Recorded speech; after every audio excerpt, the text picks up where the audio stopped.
Hi, I'm Ali Patterson. On this episode of Future Banking, I speak with Julia Sutton about customer data. I also speak with Aptian again about their response system and how members of the public feel about being contacted by their bank. But first, I speak with Sopra Banking about scalability within core banking systems. For teams that have typically built their legacy systems on mainframes, they found that scalability is a large concern. How have you found the recent financial environment has caused a greater demand for scalability? Dans un contexte où les services rendus aux clients sont des services instantanés, la demande en termes de performance est grandissante. La demande justement de performance sur toutes les interactions qu'un client va faire avec la banque et que la banque dans son sein va activer, doit se faire dans un contexte aujourd'hui 24 heures sur 24, 7 jours sur 7, donc dans un contexte où le système d'information n'a pas de répit. Donc oui, la scalabilité est de plus en plus importante à servir. Sans dévoiler nos secrets professionnels, je dirais simplement que à Sopra Banking Software, historiquement, on est habitué à servir cette scalabilité. Je donnerai quelques exemples. Nos solutions s'expriment pour une grande banque française au travers de 40 millions de clients. Pour une autre banque, plus de 26 millions de comptes. Pour tout ce qui concerne les opérations cartes, exprimées dans une même solution servant 19 pays. Vous voyez, tous ces exemples-là ne peuvent être servis que par des solutions qui sont scalables, puisque vous avez une volumétrie importante et aussi un besoin de nos clients d'évoluer. La plupart de nos clients trouvent leur progrès, leur croissance interne par justement l'accroissement de leur activité. Et donc ils demandent des solutions qui vont commencer à être efficaces pour un nombre de clients de départ. Déjà nos solutions servent, vous avez vu, de gros volumes de clients, mais aussi ils vont être demandeurs de leur assurer que partir de 20 millions de clients c'est bien, ou de 40 millions c'est bien, mais être en capacité d'en servir 100. Donc je dirais oui, vous avez raison, la scalabilité fait partie de la réalité d'aujourd'hui, depuis un certain temps certes, et n'est pas prêt de s'arrêter. The demand for scalable systems has increased, possibly due to so much consolidation within the banking market. This perhaps could have led to such negative feelings from the general public. I go and speak with Julia Sutton to talk a bit more about customer data. I think there has been so much bad press about the crisis, and it all gets lumped together. The investment bank caused the crisis, not the retail banks. But the retail banks took a big hit because of it. Not to say that the retail banks haven't been doing some strange and wonderful things too. But I think it's become very apparent that if you're going to keep customers, you have to be seen to think about them and to care about the service that you're offering. And it has to be relevant to the customer. So I think from talking to some people I do speak to regularly, about 2 years ago, I think, they started doing more surveys, having people in the banking office foyers who asked questions, not just asking them to fill it in online, but while you're queuing, asking people, what is it that, would help? What's the experience been like? And I think they're learning. I think they're listening to what they're finding out. But whether they can keep up with the demand is another matter. And I think most banks are beginning to listen to their customers. They have to. So how have technological developments affected this? Well, within the technological developments, a first important one is the richness of data. The interactions of customers with the bank have multiplied through multiple channels, delivering already an enormous amount of data that can be used to reach this targeting.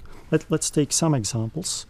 A customer that clicks through on a newsletter or a campaign to a landing page reveals an interest of this customer in a certain product or service.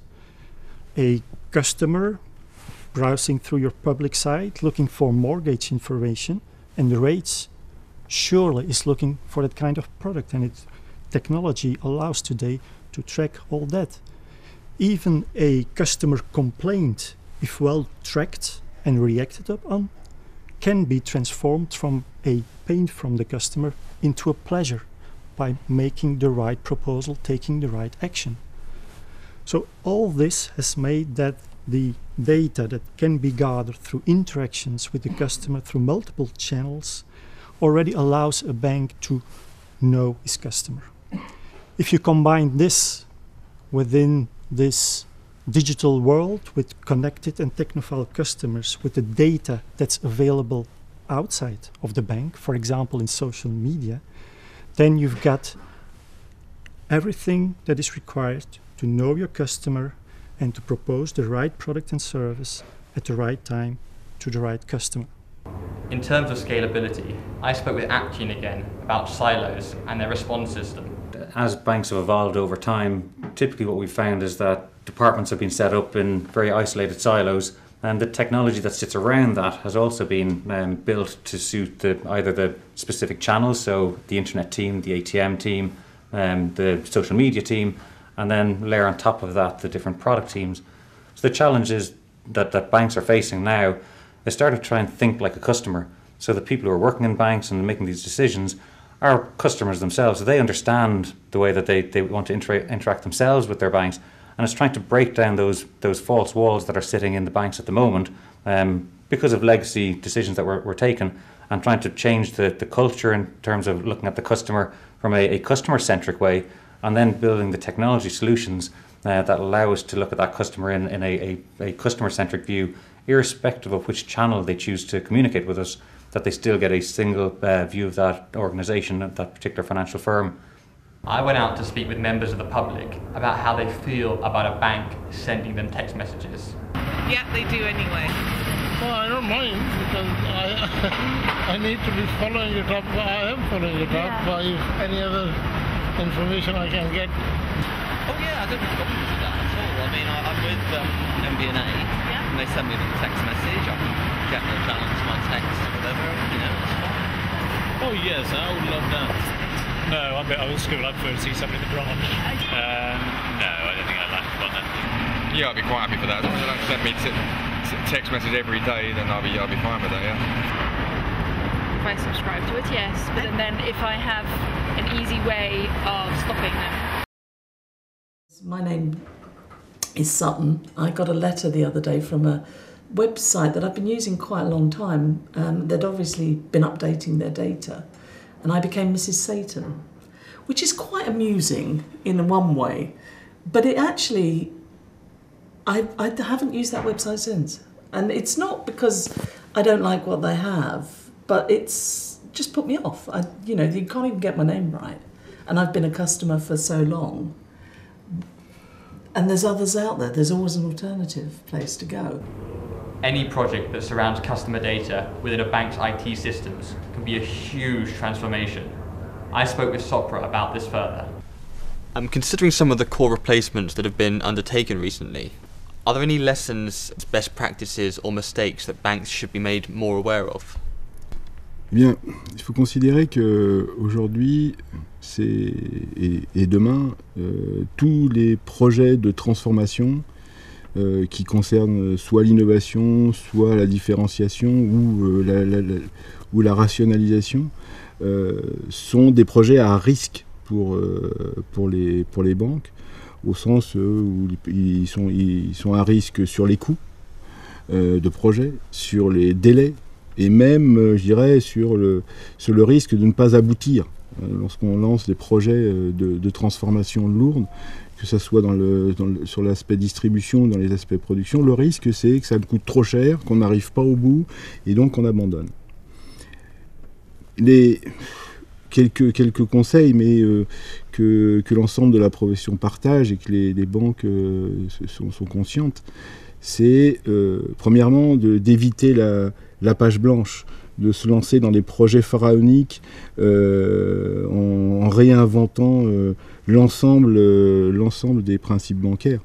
Les principes bancaires ne changent pas, on les rationalise, tout en gardant sa différence. Hein. Chaque établissement a ses propres différences, mais essayer de rationaliser et de s'appuyer sur des socles industriels. C'est en cela que Sopra Banking veut être positionné à aider les établissements dans leurs grands projets de transformation en leur apportant des composants, tout ou partie des composants, pour les aider à transformer progressivement leur corps système. So how will these transformation projects be affected by regulation, and what are some of the other key challenges? There are huge challenges. There's regulation coming out of the woodwork, from EMIR, from Dodd-Frank, from FATCA, all these sort of regulations, but it's all about the same thing. It's interesting. If you sit in the data space, they're coming at you for the same thing, but they're calling it different labels. But it's about the regulators wanting to know, do you really know who you're trading with? Do you really know who you're dealing with? Do you have the right information about them, and can you send it to us?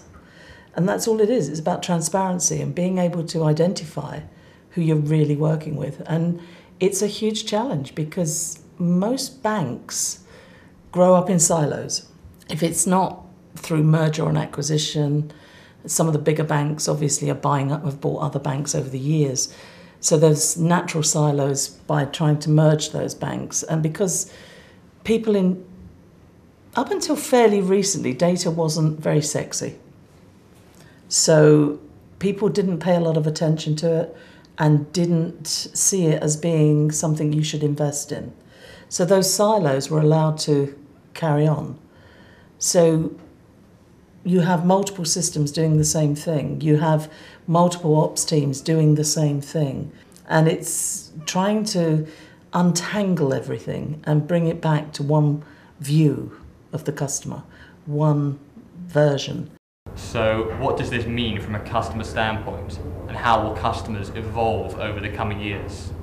So if we look at the customers which already have evolved into well-informed consumers who will compare and negotiate, we see still a further evolution there. We see that within this consumer group, a part of it is becoming a prosumer. They want less but better. They will be looking for the product and service that really fits their needs. And from there on, they will prefer to build that product or service themselves. The consumer who starts producing the prosumer. Within this prosumer and global consumer group, what we also see as a potential evolution is this request for transparency. Customers wanting to know where their money is going that they deposit in the bank. Transparency on where it is invested in. And if you take that the other way around, would mean offering investment goals or banks that would need to lend money, say to the customers, okay, this is where we want to lend money, and the customers being able to decide where they deposit their money on. You can see it like a kind of crowdfunding, but facilitated by banks. So what does this mean in terms of changes over the next few years? I went to speak with Robert Priester at the European Banking Federation to find out more. I think that modern technology and the new media way of communicating will undoubtedly also change the way in which a bank will wish to interact with its clients. I don't know to what extent that will really be followed up by all the banks. I think you will have a number of banks that will be much more geared and tuned into financial innovative solutions. Mobile banking, I think, is something that is coming up more and more in the discussions and in different markets. As a banking sector representative, we are open to a competitive environment. So if there are new entrants to the sector that have other ideas, bright ideas, they are welcome. What I think we shouldn't forget behind all this is that you need to provide a secure environment for this. I mean, it shouldn't be a way through which new types of fraud would be easier or would find a way into the banking practices and the relationship between a bank and its client. And this, I think, is something that is perhaps a little bit underestimated. There are also data privacy concerns. At the end of the day, a bank account, we think, is still a very intimate part of who you are as a person, your identity.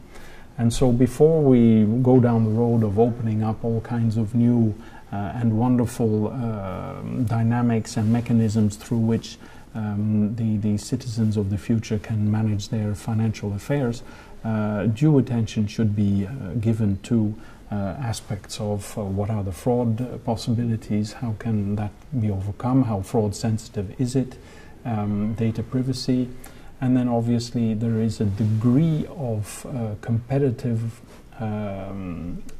level playing field in the sense that the banks have put in place payment systems that are now working cross-border, that are working easier. You can have different types of cards. It can come straight out of your account through your debit card, even abroad.